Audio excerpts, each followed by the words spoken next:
Assalamualaikum warahmatullahi wabarakatuh. Perkenalkan, nama saya Ulfa Rodatul Anisa. Saya merupakan mahasiswa PPG Prajabatan Gelombang 2 tahun 2024 Universitas PGRI Kanjuruhan Malang. Di sini saya akan menjelaskan bagaimana sih pendidikan nasional dari zaman kolonialisme menuju era saat ini. Tentunya kita akan bahas mengenai pendidikan masa kolonial. Pada masa ini bermula pada abad ke-16 ketika bangsa Portugis datang ke Indonesia yang pada saat itu mendirikan sekolah dengan tujuan memberikan pendidikan membaca, menulis, berhitung, dan menyebarkan agama Katolik. Pada akhir abad ke-16 dan awal abad ke-17, orang-orang Belanda mengambil alih bangsa Portugis dan mulai menanam dan memperkuat pengaruhnya di Indonesia. Saat memasuki abad ke-17, bagian besar penduduk pribumi tidak memiliki akses ke pendidikan formal. Sistem pendidikan yang ada lebih bersifat memisahkan kelompok tertentu dan mengedepankan kepentingan kolonial. Hanya orang tertentu yang mendapat pendidikan yang baik, sementara mayoritas masyarakat pribumi tetap berada dalam ketidakpahaman. Pada tahun 1820-an, pendirian sekolah-sekolah dasar untuk anak-anak Belanda dan keturunan Eropa itu merupakan langkah strategis pemerintah kolonial untuk mendidik generasi baru yang akan mendukung kekuasaan kolonial di bangsa Indonesia. Sehingga kita bisa menyimpulkan bahwa arah pendidikan kolonial itu mencerminkan upaya pemerintah kolonial untuk mempertahankan kekuasaannya dan menyiapkan pemerintah Belanda untuk menguasai bangsa Indonesia. Sehingga pada tahun 1922 munculnya tokoh-tokoh pendidikan seperti Ki Hajar Dewantoro dan organisasi seperti Taman Siswa yang berfokus pada pendidikan yang lebih inklusif dan berorientasi pada nilai-nilai kebangsaan. Apa sih sebenarnya tujuan pendidikan pada masa kolonial? Tujuan utama dari pendidikan ini adalah untuk menciptakan tenaga kerja terdidik yang dapat membantu pemerintah kolonial dalam menjalankan administrasi dan pengelolaan sumber daya di Indonesia.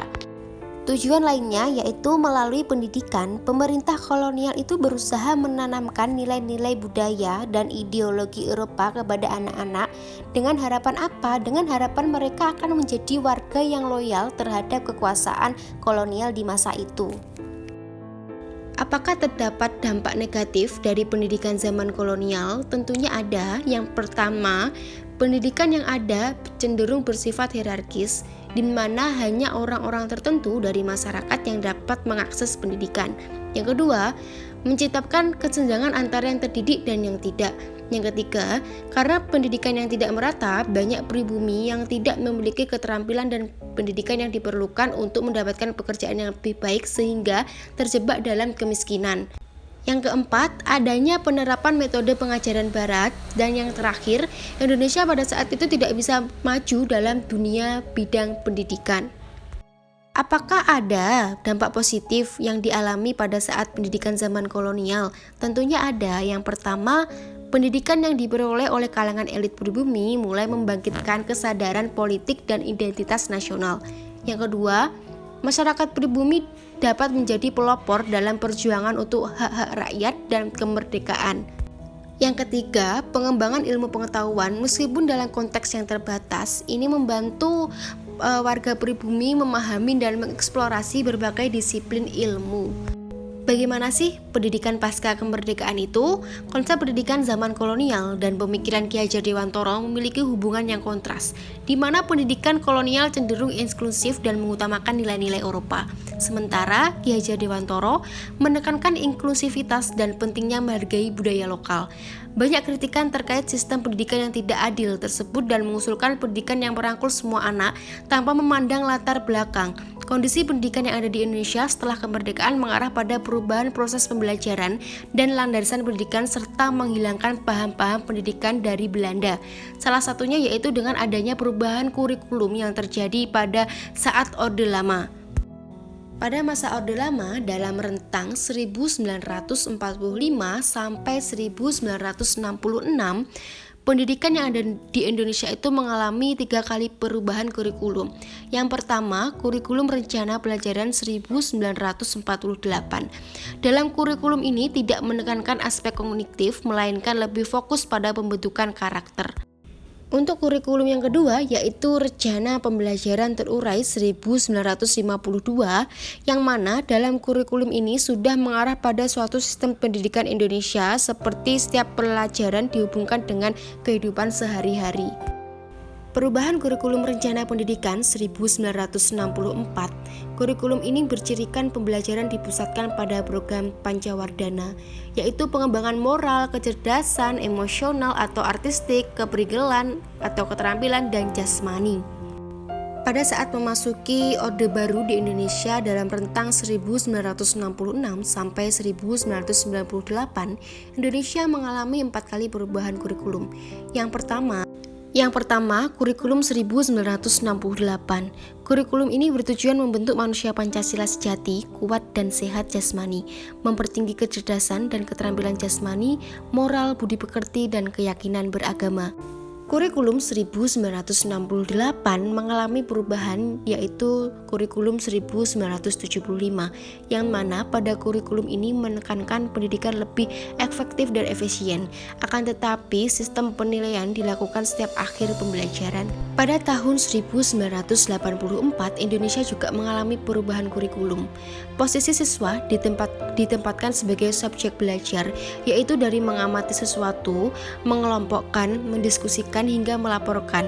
Model ini disebut cara belajar siswa aktif atau CBSA.